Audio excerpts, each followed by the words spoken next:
देखो, सबसे पहली बात हमारी कमजोरी क्या है, हम परेशान हो जाते हैं। संसार में देखो तो परेशान, परमार्थ की तरफ देखो तो हम परेशान हो, ये हमारा आदत स्वभाव बन गया परेशान होना। थोड़ा सा धैर्यवान बनो, गंभीर बनो।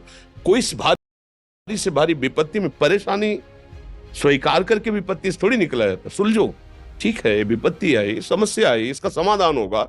ऐसा थोड़ी कि हमें नष्ट कर देगी। अगर अभी हमारी बड़ी हानि हो जाती है, हम कल इससे बड़ा लाभ प्राप्त कर सकते हैं।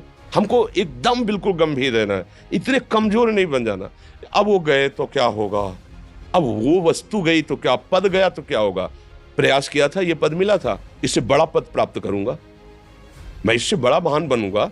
ठीक है, एक बार गिर गया, गलती हो गई, दंड भोगूंगा, फिर इससे ज्यादा संयम में रहूंगा।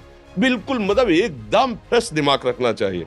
और अपने लोग क्या है, जरा सी बात में एकदम पछड़ा कर लेते हैं, एकदम कमजोर हो जाते हैं। ये बिल्कुल ठीक नहीं है। हम जीवन भर की यात्रा की बात कह रहे हैं, भारी से भारी कष्ट में भी मुस्कुराना, तो हमें बल मिला है, हमें भगवान की कृपा का दर्शन हुआ है, हमें उनका दुलार दिखाई दिया है। अगर ऐसे तो भाग जाते हैं, फिर परमार्थ में थोड़ी चलना होता है। आज जो आप सुन करके लाभ लेने की चेष्टा कर रहे हो ना, ये केवल प्रवचन नहीं है, ये जीवन है। अगर ये जिए ना होते ना, तो ये इसका प्रभाव नहीं पड़ता, फिर वाणी का प्रभाव नहीं पड़ता।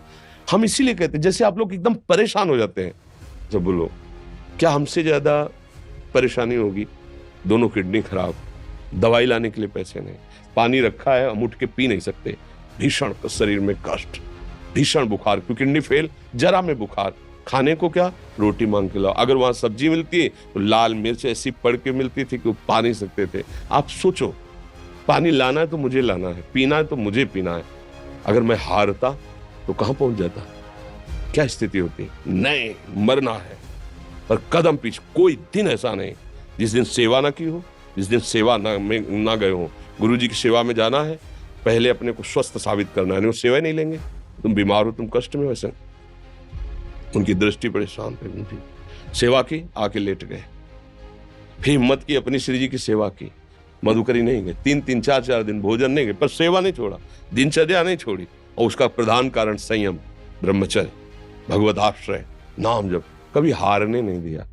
अभी भी थोड़ी देर बाद डायलिसिस शुरू होगा, हारने, आपको हारे हुए नजर आ रहे हैं। शरीर में पीड़ा है, किडनी फेल है, ऐसा थोड़ा हम स्वस्थ बैठे हैं, पीड़ा है, बार बार प्यास लगती है, थोड़ा थोड़ा पानी मिलता है, लेकिन हम आनंदित हैं, हम प्रसन्न हैं।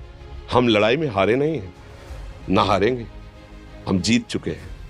हम अपने मालिक के भरोसे में अपना सब बात, तो वो ये हम अपनी बड़ाई नहीं बता रहे, हम आपको बता रहे समस्या। सोचो, तुम्हारे पास तो माँ है, भाई है, बहन है, परिवार है, कोई ना कोई तो है ना। मेरा किसी ने कभी जीवन में ध्यान भी नहीं दिया, क्यों?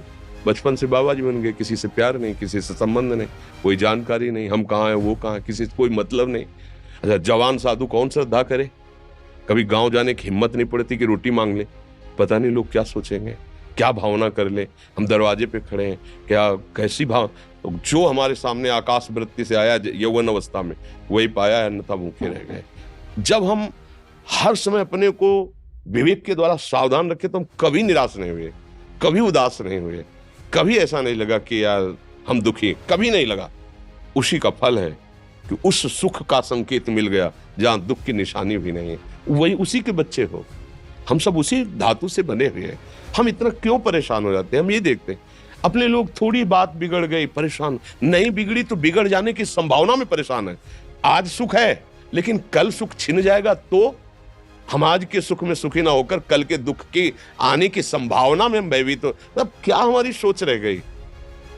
हमको इतना बलवान बनना है कि सुख और दुख दोनों हमको छू न सके। भारी से भारी सुख की व्यवस्था है तो अहंकार नहीं, हर्षित होकर किसी का अपमान न करे कि हम धनी, हम पदाधिकारी, अमुक। भारी से भारी दुख आया तो हमें किसी के सहयोग की जरूरत नहीं, हम फिर अपने कदम बढ़ाएंगे, हम फिर जुड़ी हुई अपनी भावनाओं को सजाएंगे। मस्त जीवन एकदम। तुम अविनाशी के बच्चे हो। शेर का बच्चा भेड़ों के बीच में फंसकर म्यों म्यों बोल रहा है, बस अगर दहाड़ना सीख जाए तो कोई भी उसे परास्त नहीं कर सकता।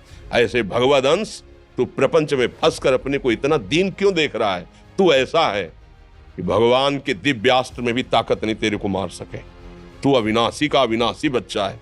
विनाशी भोगों को, विनाशी शरीर को मैं मान के इतना भयभीत, इतना दुख, ठीक नहीं।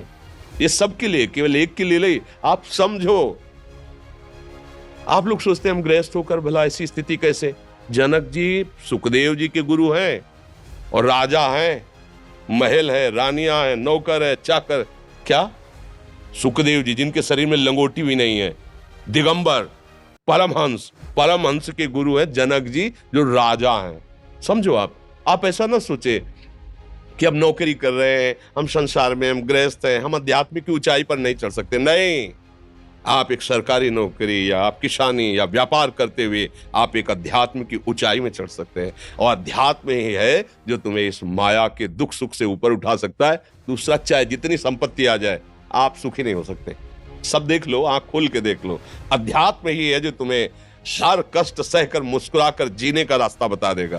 ये आप आनंदित हो जाओगे, कुछ नहीं बिगड़ा। अध्यात्म है तो कुछ नहीं बिगड़ा, अध्यात्म नहीं है तो कुछ नहीं बना, कुछ हाथ नहीं लगने वाला।